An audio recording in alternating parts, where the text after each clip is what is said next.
Dear students, in today's lecture we are going to study human male reproductive system. As I told you in previous lecture, human male reproductive system is consists of a primary sex organ which is known as testes. There are a few tube-like structures, or you can say ducts, and the ducts are like rete testes, vas efferentia, epididymis, and vas deferens, or you can say the vas deferentia, and urethra. There are few glands associated with this system: seminal vesicle, prostate gland, and the bulbourethral gland, which you can also call as Copper's gland. And there is an external genitalia, or you can say the inseminating organ known as penis. All these structures, as I have mentioned, they are going to contribute in formation of gametogenesis, insemination process, and facilitating the internal fertilization going to take place in human female. Okay. So, in today's lecture, we are going to study how the system looks like, where these different structures are linked to each other. But before that, you must recall that I have also told you about the internal structure of the testes. I have shown here again the longitudinal section of testes. I also told you that testes are located in the special pouch-like structure that I have shown here. This I am not showing the complete layer, but this is the bag-like structure holding this testes. And this bag-like structure, you can say it is scrotum. Okay. And what was the function of scrotum? I told you that scrotum is a special structure which is going to maintain 1 to 2 degrees centigrade, or I will say it is mentioned in your NCERT textbook. You have to say 2 to 2.5 degrees centigrade lesser temperature than the body. And like we have a normal temperature 37 degrees centigrade, but these testes, they require for spermatogenesis process less temperature than our normal body temperature, which is going to be provided by this scrotum. Okay. And the location of the testes is extra abdominal. This is the same reason they require a less temperature. That's why they are isolated from other structures of the abdomen. Okay. Then in this longitudinal section, I told you that this testis is covered by a layer, external connective tissue layer, which is known as tunica albuginea. I can label it again here. This is tunica albuginea. Okay. And this testis has a number of compartments. How many compartments? You should know. 250, near about 250 compartments, 200 to 250. We can give a range, 200 to 250 compartments, and these compartments are known as the lobules, testicular lobules. Okay.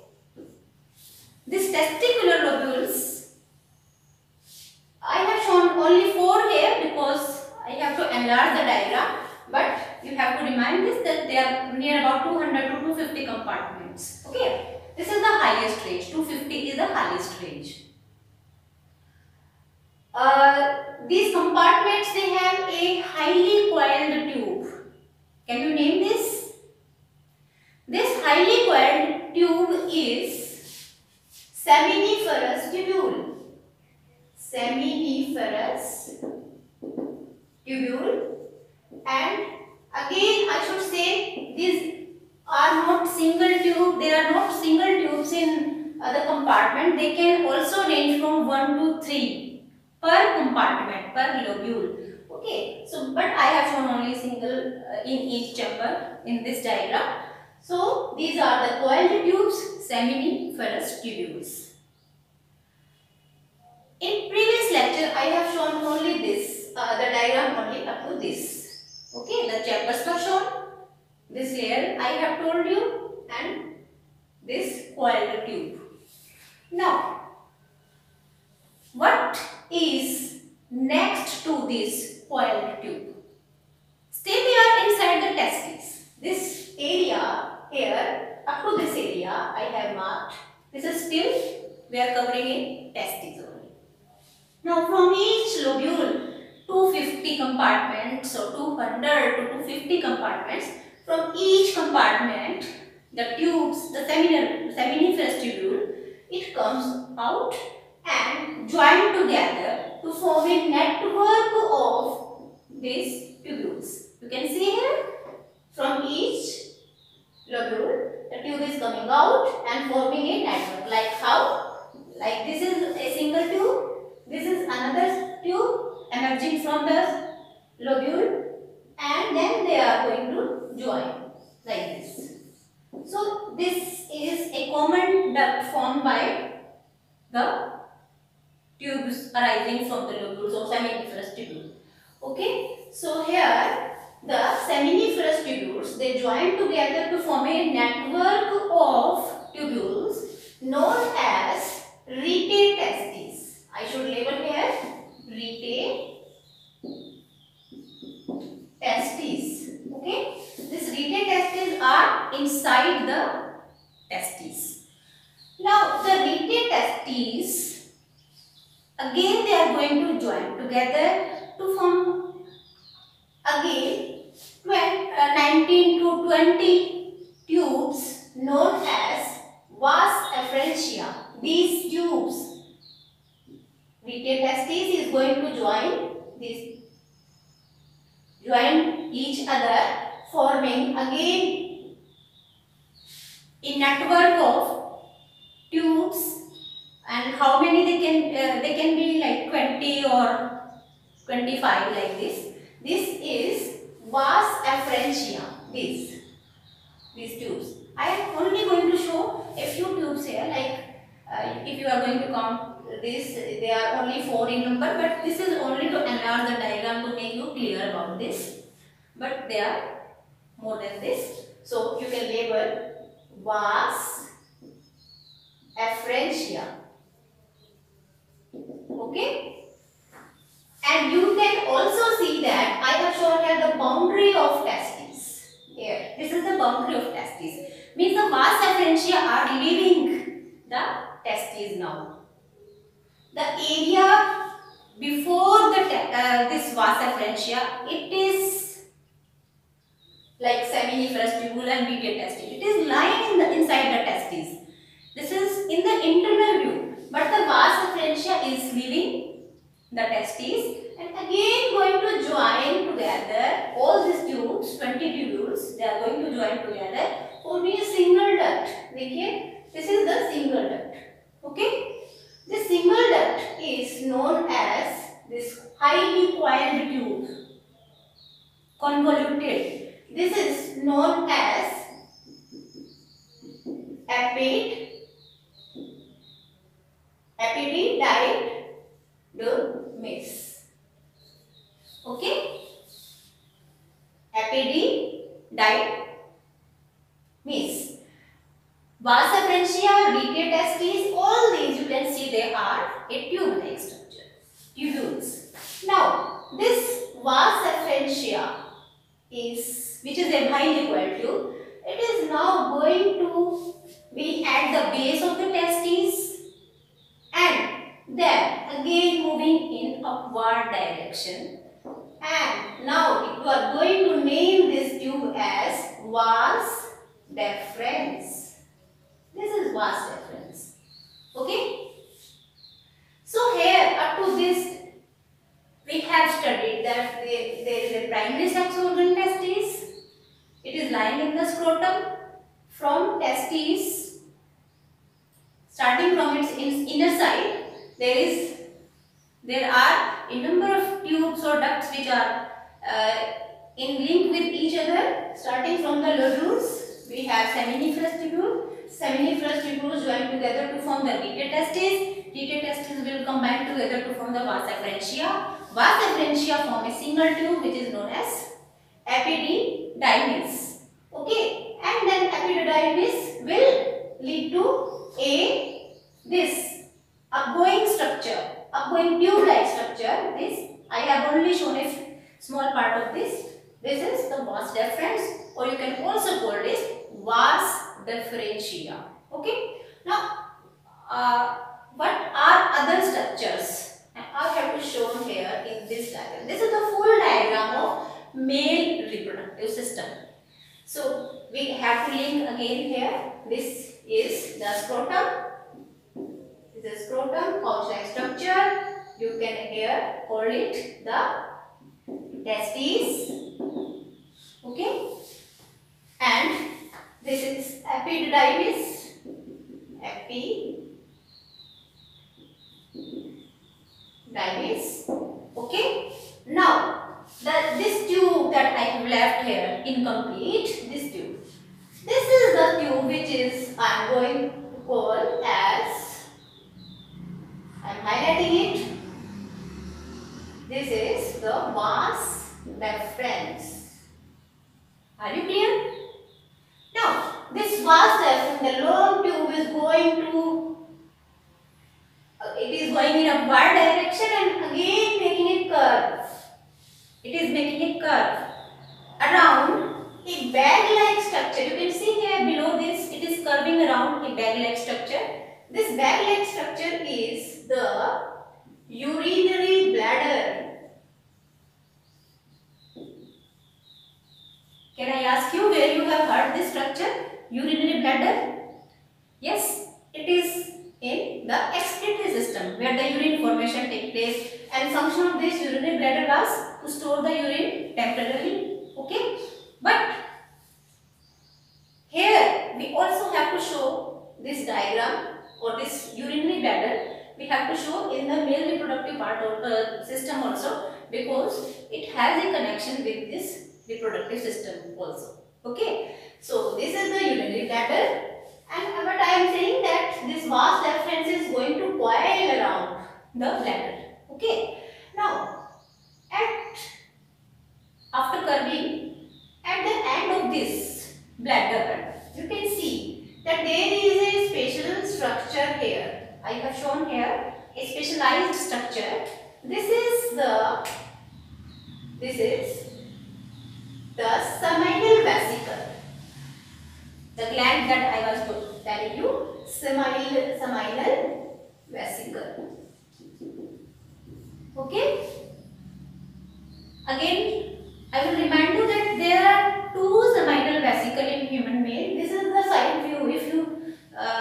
If we are going to draw this diagram having the front view, then you will see there is a pair of seminal vesicle in human male. So here I am going to show only one here, and this is a gland. This gland has a duct here, you can see, and the vas deferens, which is moving in upward direction and curving around this bladder, it is now going to join the duct of seminal vesicle. You can see here, it is joining it. Now, they are going to form a common duct. You can see here, a common pipe has been formed by union of vas deferens and seminal vesicle. This facial tube, which is a union tube of both these structures, this tube and the duct of the seminal vesicle, this is known as ejaculatory duct. Okay, ejaculatory duct. Then this tube is also going to join a special tube which is emerging from the urinary bladder. You can see here, this is urethra.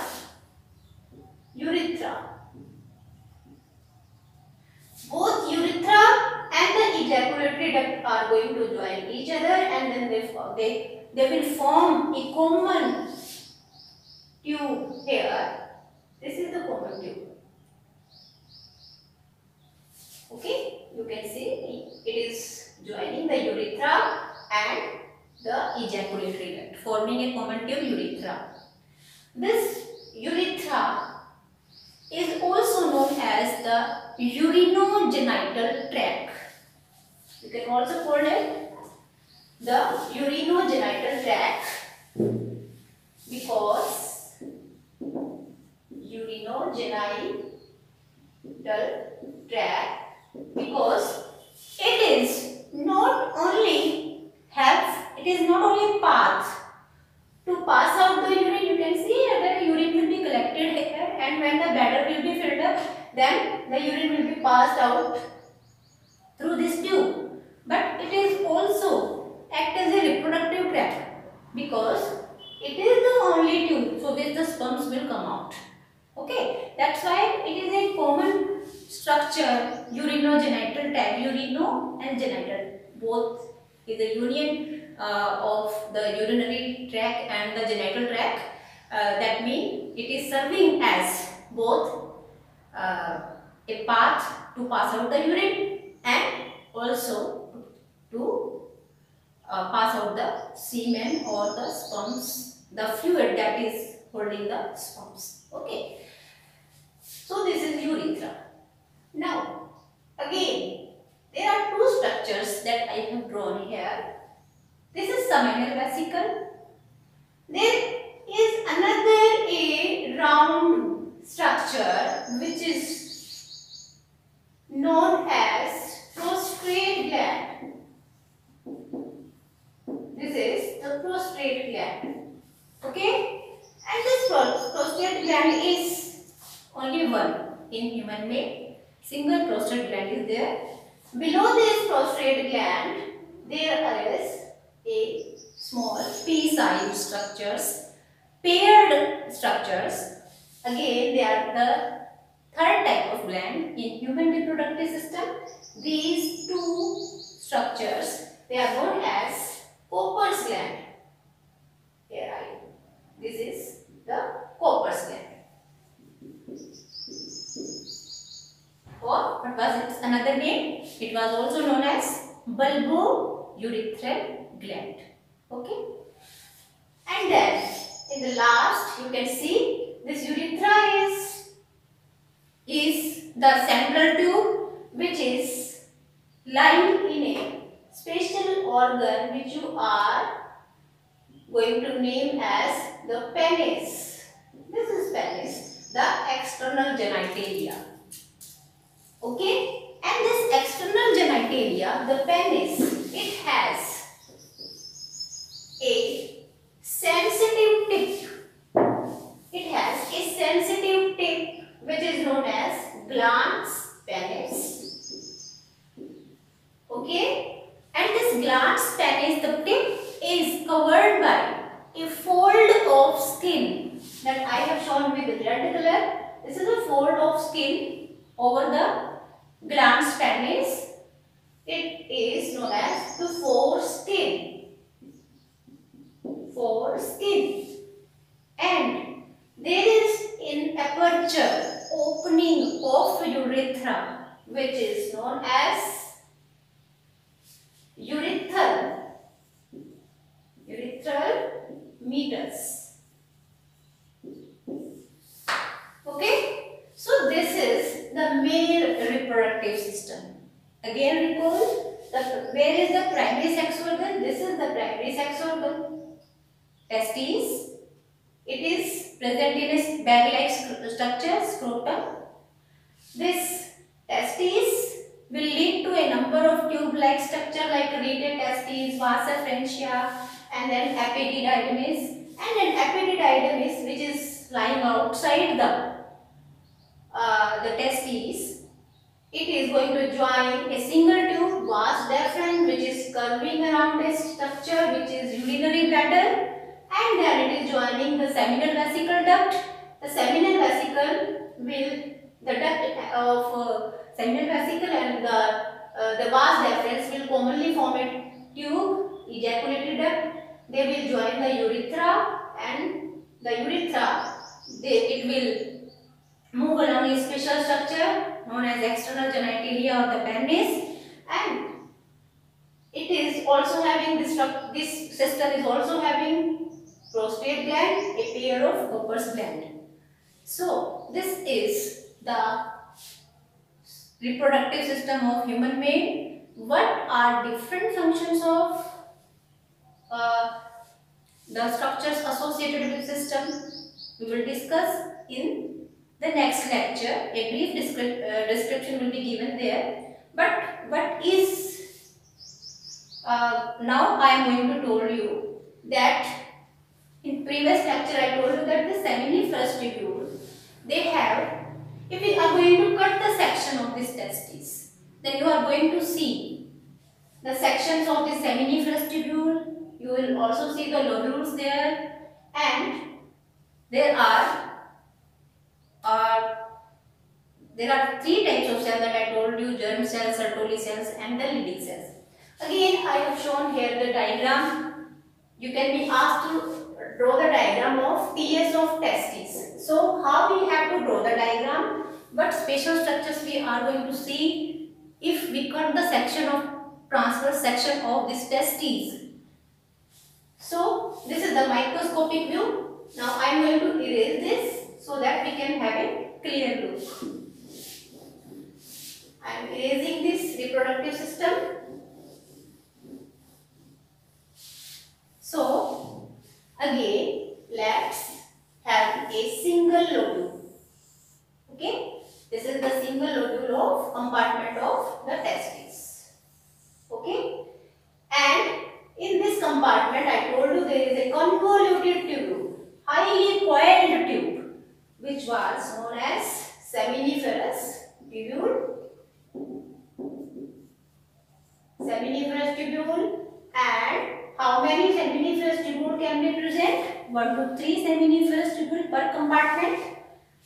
There is a space having a matrix which is known as interstitial space, and there is a group of specialized cells. Here I have shown the cluster in between, special cluster of the cells here, which is lying here and there in this space. This cluster is known as interstitial cells, and they are also known as the Leydig cells.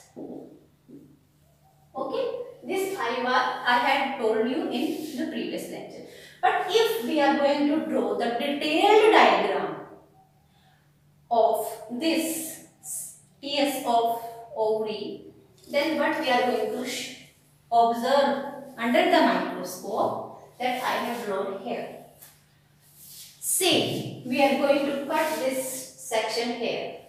Okay, so if you are going to cut this tube, seminiferous tubule, it will also have some round sections, you can see. So this is the sections, these two sections, they indicate the cut which lies on the seminiferous tube. Means this is a tube, supposed circular tube, and we are going to cut cylindrical tube, sorry, and we are going to cut this. So what will be the shape of the section? It will be circular in shape, and if it is a coiled tube, so where you will cut it, you will see the coiled structure are lying here and there. So these are the two sections indicating the inner view of this seminiferous tube. And but I told you where this tube is lying, it is lying in a space which is known as interstitial space. So this is the interstitial space. Okay, this is interstitial space. I have shown two sections of seminiferous tubules, this tube, but I am going to show only detail in only single section. You can also show in other sections also, but just to save the time, I have shown only the detailed structure in single section. Okay, so this is the section of seminiferous tubule, and this seminiferous tubules, they are lying in a space matrix which is known as interstitial space. This is interstitial space. Okay, and then I told you that this interstitial space is having some cluster of cells like this. I have shown. This is the same interstitial cells or Leydig cells. Leydig cells. Okay. Now come inside. tube. You can see the seminiferous tubule has two main types of cells. One is the germ cell. Germ cells.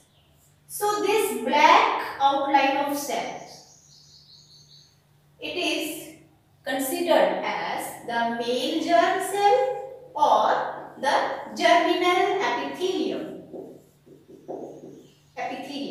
So you should remind that the seminiferous tubule has two types of cell. One is known as male germ cell or the cells of germinal epithelium that I am showing in the lining of this tube. Okay, but at spaces, at distances, I have also shown some elongated and specially highlighted cells. These different cells, which are known the germ cell actually, these are known as Sertoli cells. Sertoli cells. Okay. So there are three types of cells we have mentioned. The Leydig cells which are lying in the interstitial space.